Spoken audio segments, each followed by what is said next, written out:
सार सारं भुजगेन्द्रहारं सदा वसन्तं हृदयारविन्दे भवं भवानी सहितं नमामि भवं भवानी सहितं नमामि भवं भवानी सहितं नमामि।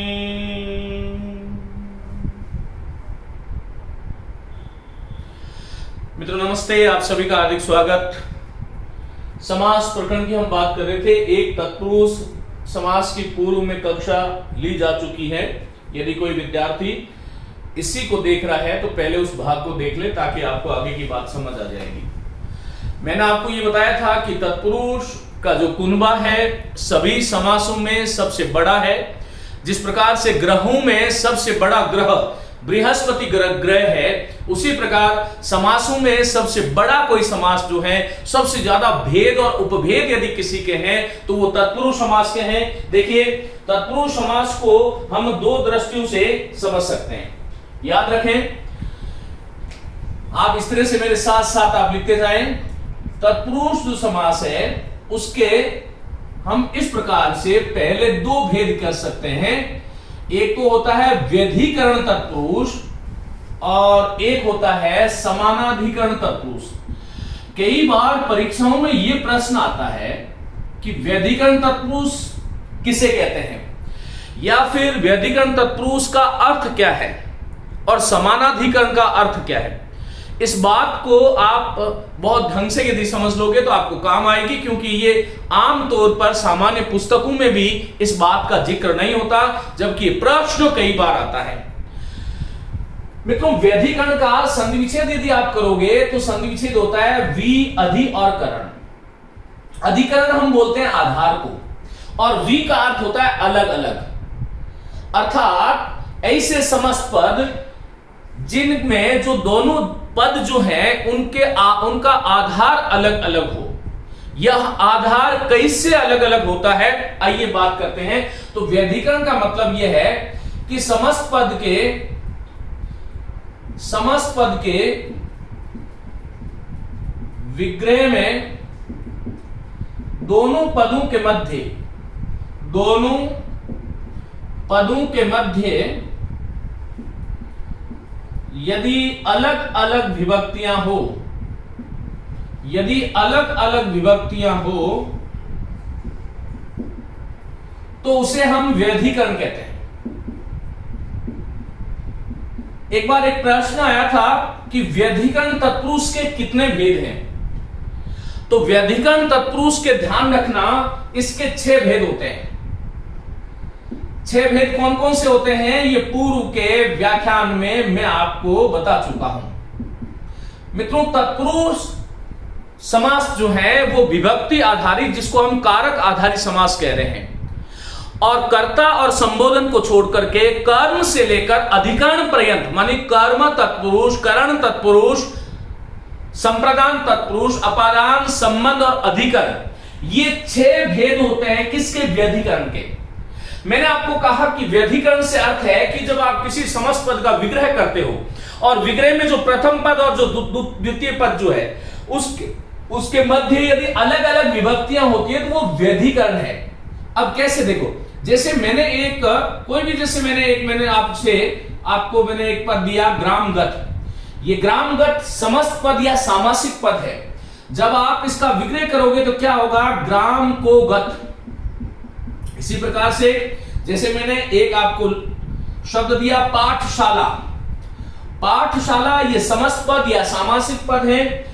जब इसका आप विग्रह करते हो तब क्या होगा? बोलो, पाठ पढ़ने के लिए या पाठ के लिए शाला। वैसे इसका शुद्ध जो होगा वो होगा पाठ पढ़ने के लिए है जो शाला।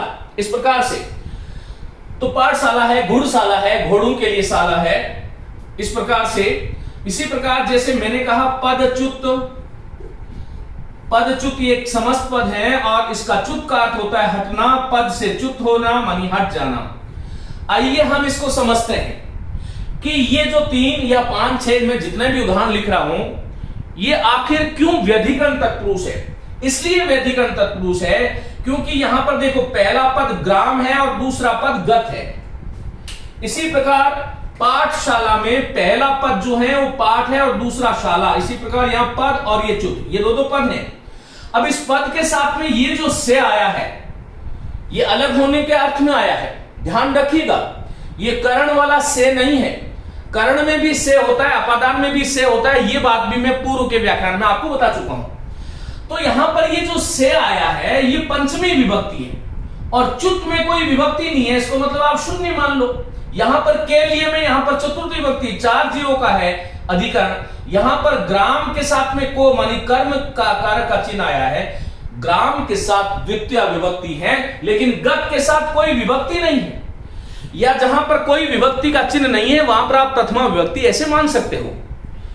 इसका मतलब व्यधिकरण हुआ, दोनों पदों में अलग अलग विभक्तियां आई और इस व्यधिकरण के 6 भेद हो गए, कर्म से लेकर के अधिकरण तक। अब सवाल यह उठता है कि कर्म तत्पुरुष कहां होगा, करण तत्पुरुष कहां होगा? तो मैंने कुछ शब्द लिखे हुए हैं, आज इसी पर आधारित है ये कक्षा, ये ध्यान रखो। फिर दूसरा, समानाधिकरण तत्पुरुष का मतलब क्या है कि विग्रह में दोनों पदों के मध्य समान विभक्ति का प्रयोग हो। विद्यार्थियों, समान विभक्ति से तात्पर्य यहां पर है कर्ता कारक, और ये समान अधिकरण, ये शब्द खुद कह रहा है कि मेरे जो दो समस्त पद में जो 2 पद आ रहे हैं उसका समान अधिकरण है। समान है जिसका अधिकरण। और कई बार ये प्रश्न आया हुआ है, ध्यान से सुने। समानाधिकरण तत्पुरुष किसे कहते हैं? तो ध्यान रखना, कर्मधारय को। इसका मतलब क्या हुआ? तत्पुरुष जो समास है वो व्यधिकरण है और जो कर्मधारी समास जो है वो समानाधिकरण है। इस प्रकार से आपको ध्यान रखना है। बहुत महत्वपूर्ण चीज है, ये ध्यान रखिएगा। विग्रह में दोनों पदों में समान विभक्तियां। समान विभक्ति का मतलब है जो का चिन्ह आता है। जैसे मैंने कुपुत्र कहा तो कु माने पूरा, है जो पुत्र। आप कहीं भी काली गाय काली है जो गाय, नीलकंठ नीला है जो कंठ, इस प्रकार से समानाधिकरण होता है। एक साथ साथ में और बता देता हूं, तत्पुरुष व्यधिकरण है, कर्मधारय समानाधिकरण समास कहलाता है। लेकिन जो बहुब्री समास है, बहुब्री समास ध्यान रखिएगा, व्यधिकरण में भी आता है और समानाधिकरण में भी आता है। इसका तात्पर्य यह है कि व्यधिकरण मानी इसके समस्त पदों में अलग अलग विभक्तियों का प्रयोग भी होता है और समान विभक्तियों का प्रयोग भी हो सकता है। इस प्रकार से हमें इस बात को ध्यान रखना चाहिए। मित्रों, बहुब्री समास जो है व्यधिकरण समानाधिकरण दोनों है। तत्पुरुष केवल व्यधिकरण है और कर्मधारय जो है वो समानाधिकरण है। ये एक आशय था, इसको हम पूर्ण करते हैं। आगे हम बात करते हैं ये व्यधिकरण तत्पुरुष जो है, इसके जो ये 6 भेद की मैं बात कर रहा हूं, कर्म तत्पुरुष से लेकर के जो अधिकरण तत्पुरुष पर्यंत, ये जो 6 इसके भेद हैं, वो कौन कौन से भेद हैं और इसको हम पहचानते कैसे हैं? तो बहुत सरल सा तरीका मैं आपको बता रहा हूं, ध्यान रखिएगा। ये देखिए कर्म तत्पुरुष है और कर्म तत्पुरुष का पहचान ये होती है, यहां से आपको बहुत ही ध्यान से सुनना है।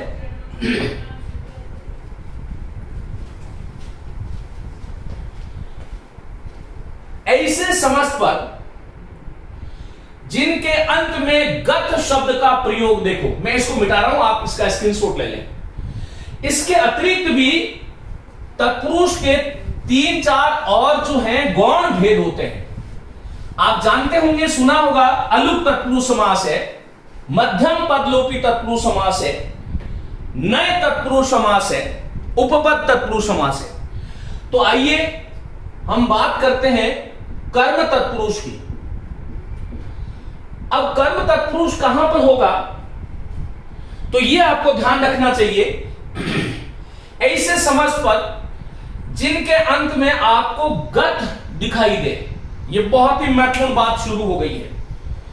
जहां पर आपको आगत दिखाई दे, गमन, प्राप्त, अतीत, उन्मुख, आसन, आपन्न, आतुर, कार, कर, हर, धर, प्रद, व्यापी, तोड़, चोर, सुहाता, भक्षी, जनक।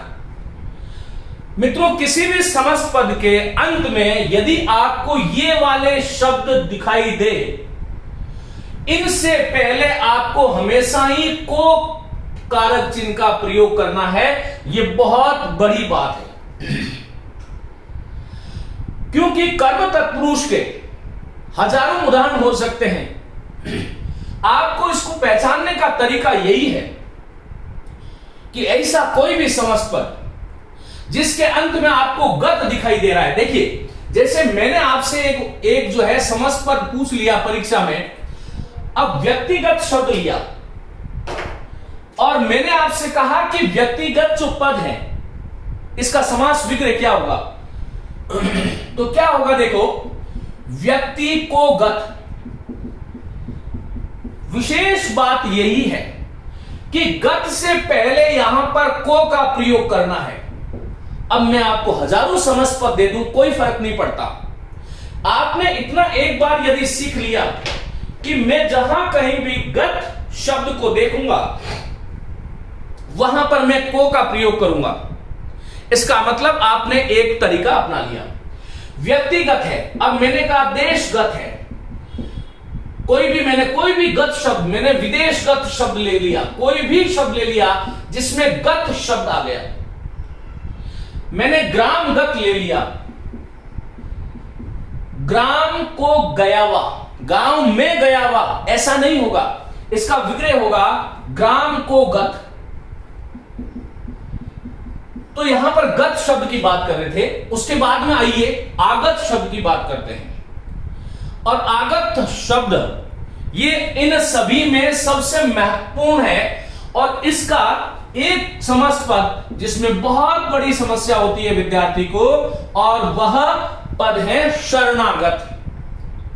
विद्यार्थियों, शरणागत शब्द में पहला पद है शरण और दूसरा पद है आगत। आगत का अर्थ होता है आया हुआ। आपको ध्यान से सुनना है, समझना है। अब देखिएगा, इसका सही विग्रह जो होगा वो क्या होगा, शरण को आगत। शरण को आगत, शरण में आगत, ऐसा विग्रह इसका नहीं होता है। यह आपको ध्यान रखना है, क्योंकि शरण कोई एक झोली नहीं है, शरण कोई कक्ष कमरा नहीं है जिसमें आकर के वो आ गया है, उसमें नहीं आया है, बल्कि शरण को प्राप्त हुआ है।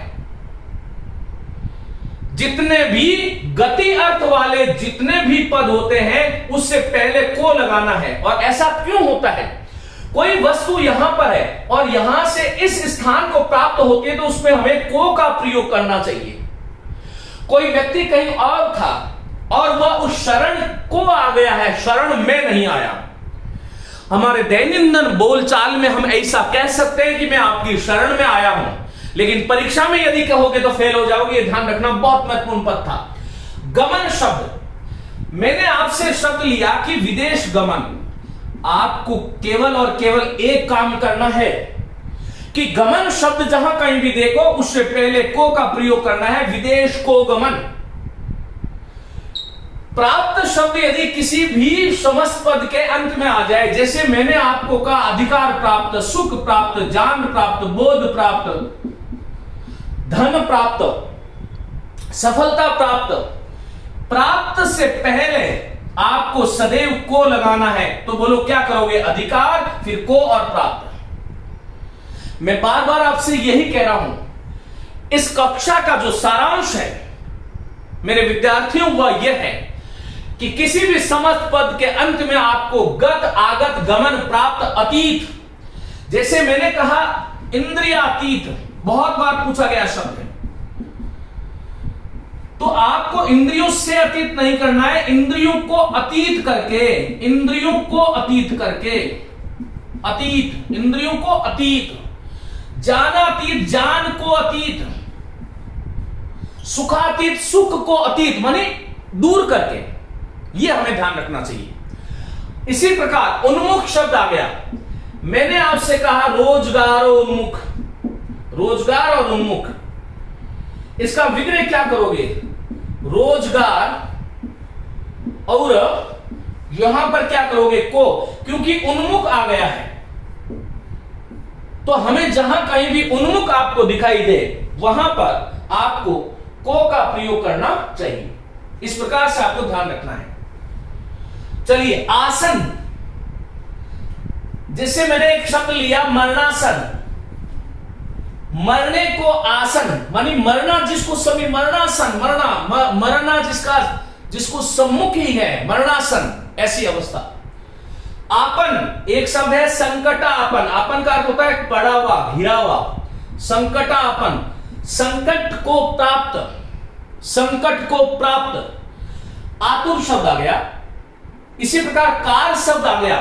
देखिए जैसे मैंने कहा स्वर्णकार, अब स्वर्णकार का विग्रह कई बार पूछा है। स्वर्ण कोष्टक में चाहो तो सोने को, सोना, और को करने वाला। अब यह सोने को करने वाले का अर्थ क्या है? सोने को कैसे किया जाता है? इसका मतलब यह है कि जो सोने को गला करके जो आभूषण बनाने वाला है, जो आभूषणों के रूप में परिणत करता है, वह स्वर्णकार है, जिसको हम सुनार कहते हैं।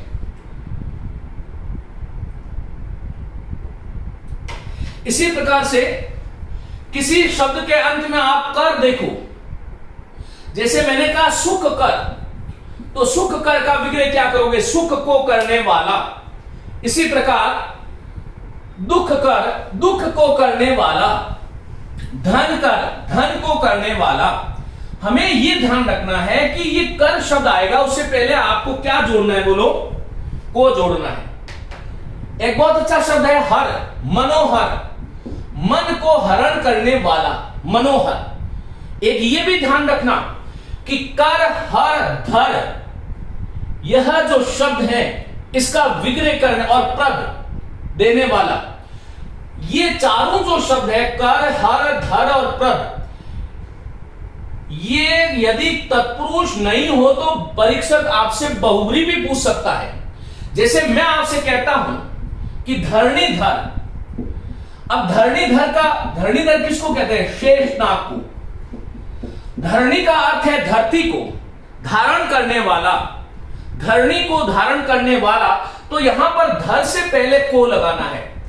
पहला समास कर्म तत्पुरुष है। वैसे परीक्षा में या तो कर्म तत्पुरुष पूछा जाएगा या फिर बहुब्री पूछा जाएगा, दोनों एक साथ नहीं होंगे, यह ध्यान रखना।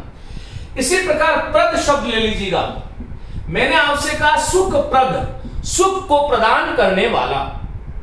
देखो ऐसा कोई भी समासपद जिसके विग्रह में वाला और वाली का प्रयोग हो रहा है, वो बहुब्री का उदाहरण भी बन सकता है।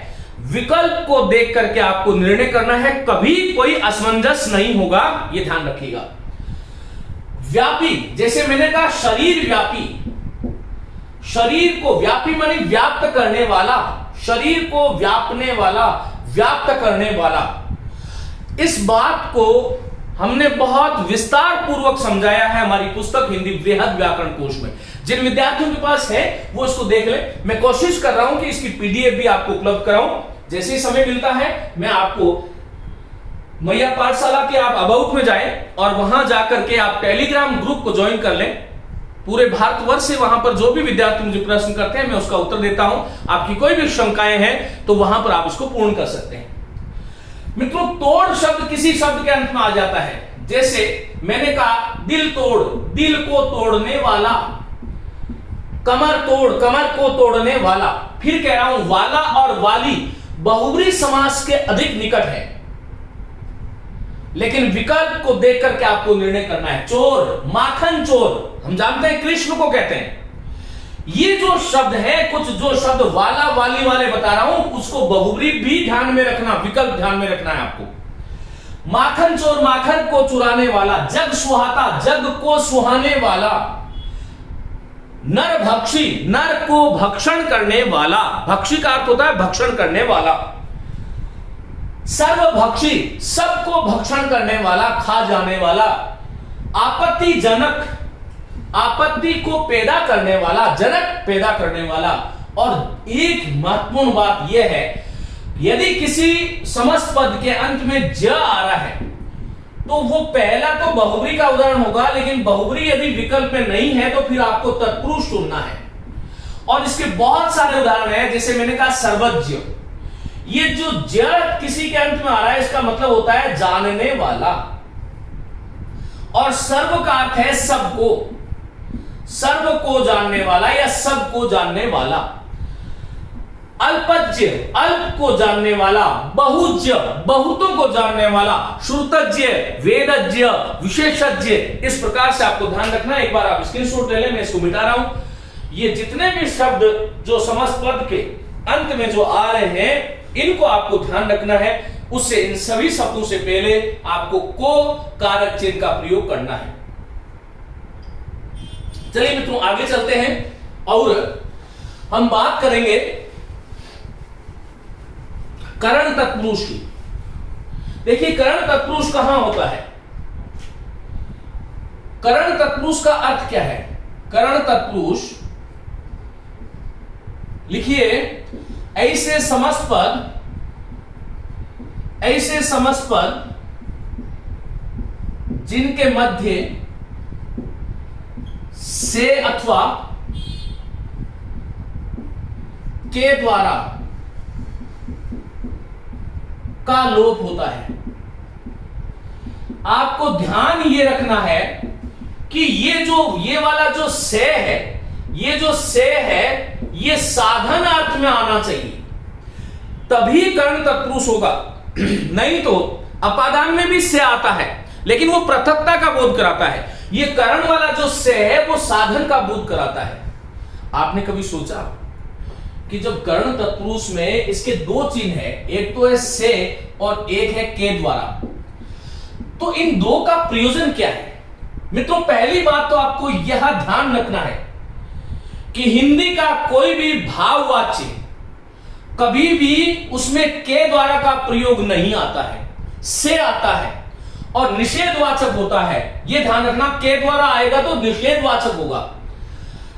से का प्रयोग हमेशा हमें निर्जीव के साथ करना चाहिए। व्याकरण तो इसका यही कहता है, लेकिन ये सूक्ष्म भेदक रेखा जो है उसका पालन नहीं तो व्याकरण करते हैं, नहीं तो परीक्षक करते हैं। से का प्रयोग निर्जीव के साथ होता है और के द्वारा का प्रयोग हमेशा कोई सजीव है उसके साथ होता है।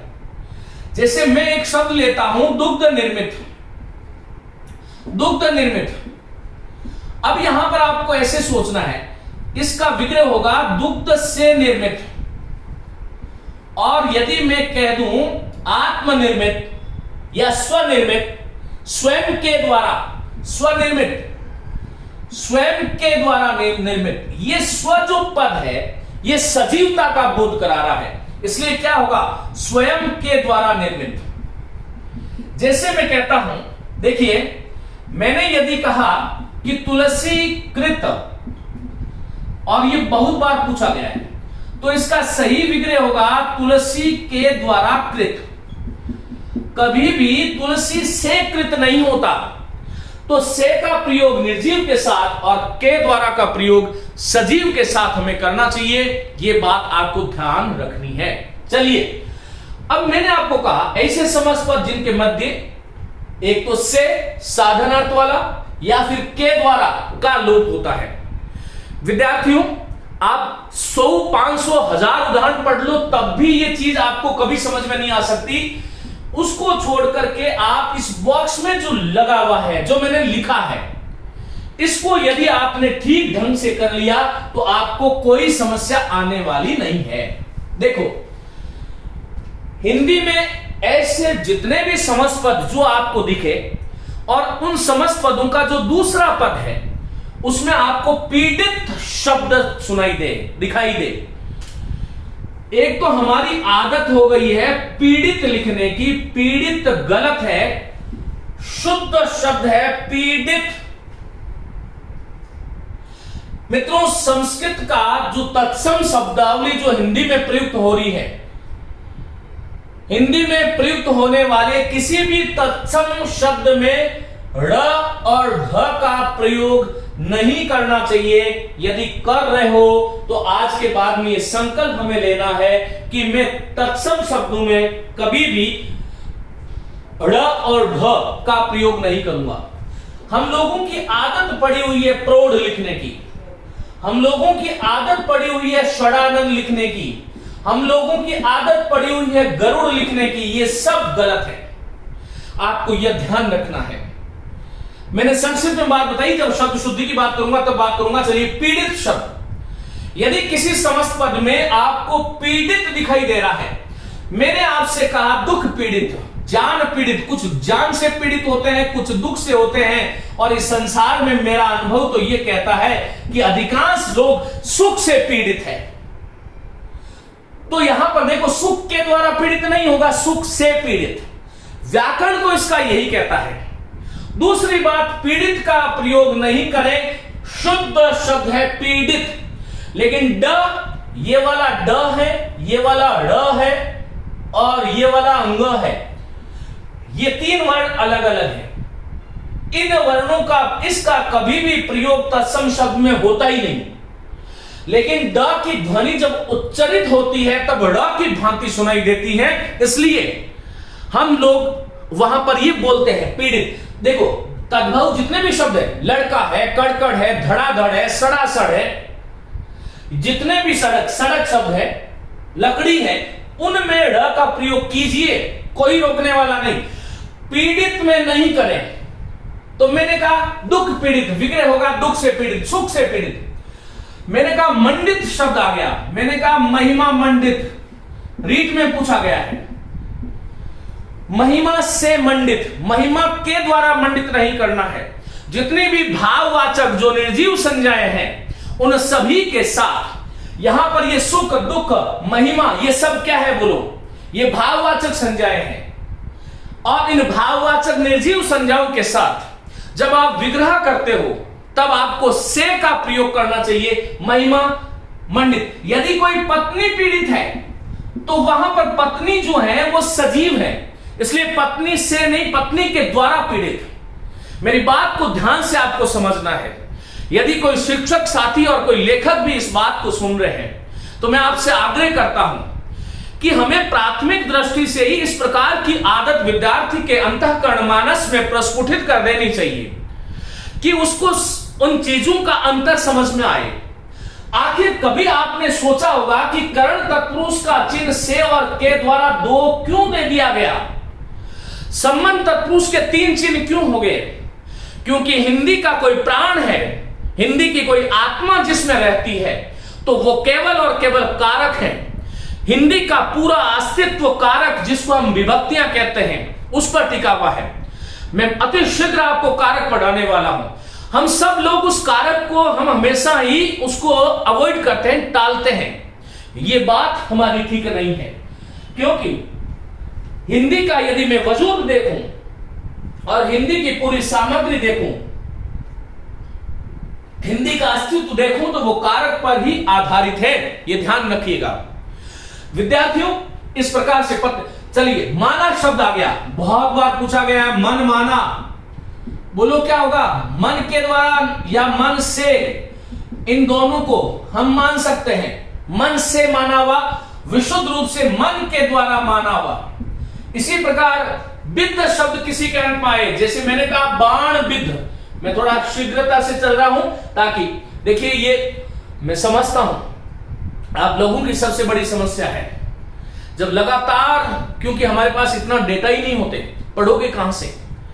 मैं विद्यार्थी की जो वेदनाएं, जो संवेदनाएं, जो मजबूरियां और विद्यार्थी की जो सीमाएं हैं, उसको भली भांति जानता हूं। इसलिए मैं बहुत संक्षिप्त में बात करता हूं, यह ध्यान रखिएगा। यदि यही ऑफलाइन होती तो कुछ बात ही और होती, लेकिन यहां पर मैं केवल और केवल इन शब्दों की मीमांसा कर रहा हूं। मेरा यही ध्येय है। बाण विद्ध, बाणों से विद्ध या बाण से विद्ध दोनों हो सकता है, ये ध्यान रखना। एक बाण से भी बीन सकते हैं, कोई बाणों से बिंदा हुआ, बाणों के द्वारा नहीं होगा, ये ध्यान रखना। बद्ध शब्द किसी के अंत में आ जाए, जैसे मैंने कहा वचनबद्ध, वचन से बंधा हुआ है जो, वचनबद्ध, प्रमाणबद्ध, ये ध्यान रखो। व्याकुल या आकुल शब्द आ जाए किसी के अंत में, चिंता व्याकुल, चिंता से व्याकुल, किससे व्याकुल हो रहा है? चिंता से हो रहा है। ग्रस्त शब्द आ जाए, बहुत महत्वपूर्ण है, बहुत महत्वपूर्ण है। मैंने कहा सुखग्रस्त, कुछ सुखग्रस्त भी होते हैं, दुखग्रस्त, दुख से ग्रस्त हैं। एक तो हमारी यहां पर यह आदत होती है कि हमने ग्रस्त को ग्रसित बना दिया। ग्रसित कोई शब्द नहीं है, अशुद्ध शब्द है, आपको ध्यान रखना है। आज के बाद में जितने भी अभ्यर्थी, मैं इसको मिटा रहा हूं, आप स्क्रीनशॉट ले लें, जितने भी अभ्यर्थी इसको सुन रहे हैं, दुखग्रस्त है, सुखग्रस्त है, धनग्रस्त है, ऋणग्रस्त है, ऋण से ग्रस्त, ऋण से ग्रस्त, ऋणग्रस्त, ग्रस्त शब्द होना चाहिए, ग्रसित नहीं होना चाहिए, ध्यान रखिए। चलिए, किसी शब्द के अंत में अंध आ जाए और इस अंध वाले को मोस्ट कर लो। 4 शब्द में आपको लिख देता हूं। एक तो है धनांध, धन से अंधा, एक है मोहांध, मोह से अंधा, एक है विद्यांध, कुछ विद्या में भी अंधे हो जाते हैं, विद्यांध, और एक कुल में अंधे होने वाले को कुलांध कहते हैं, जो कुल से अंधा हुआ है, कुल का जो गर्व है, गौरव है, उसके कारण अंधा हो जाता है। एक कुछ लोग मद से अंधे हो जाते हैं तो मदांध बोलते हैं, यह ध्यान रखिएगा। और देखो, धनान धन से अंधा, मोहान मोह से अंधा, विद्या से अंधा, कुल से अंधा, मद से अंधा। विद्यार्थियों, इन सभी शब्दों में अंधा होने का, देखो धनांध में अंधा होने का साधन धन है। किससे अंधा हुआ? धन का आया ज्यादा। मोह में अंधा हो गया, हम कहते तो मोह में है, लेकिन नहीं, मोह में नहीं होगा, ये मोह से अंधा हुआ। धृतराष्ट्र मोहांध थे, मोहांध मोह में अंधे नहीं थे, मोह से अंधे थे। वो आंखें तो थी, लेकिन मोह के कारण वो जो साधन था वो मोह था। इसी प्रकार साधन जो है वो मदांध है।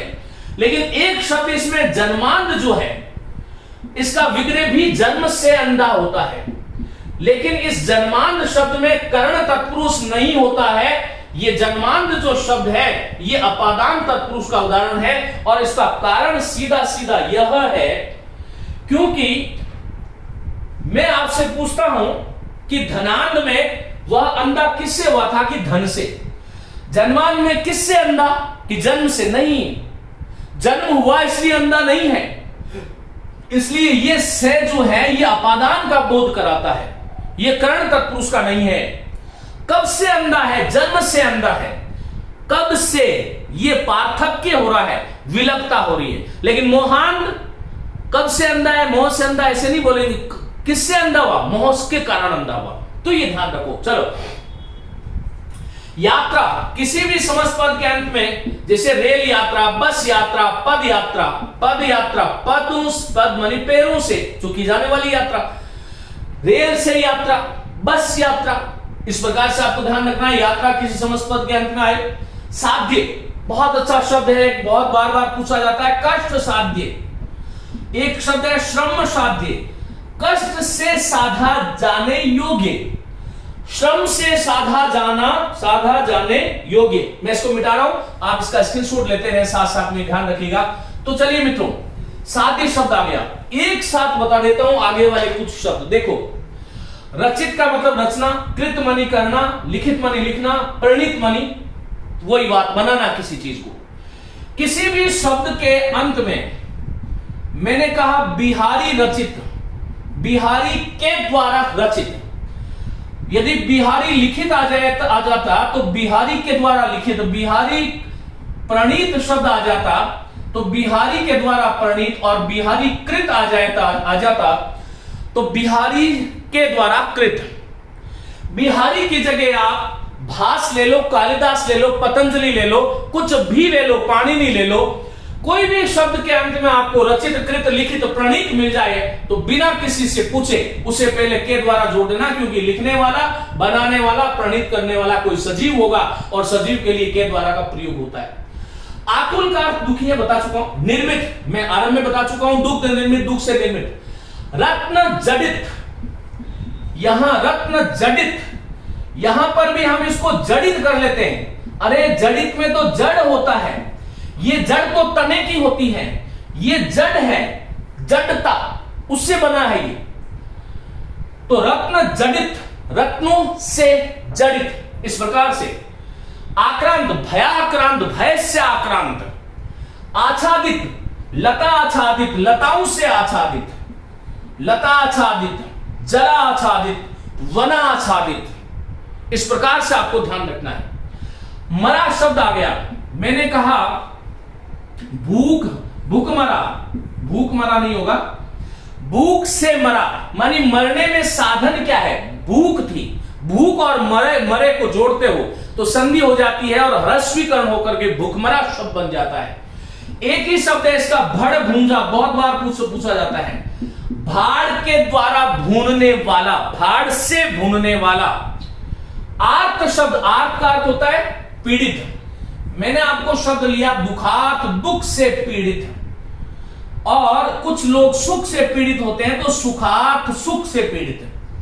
आर्द्र शब्द में दो शब्द याद रखो, एक तो जलार्द्र, जल से आर्द्र माने गीला, जलार्द्र। एक शब्द है मोहार्द्र, मोहा, मोह से आर्द्र, भीगा हुआ, मोह भी भिगोता है।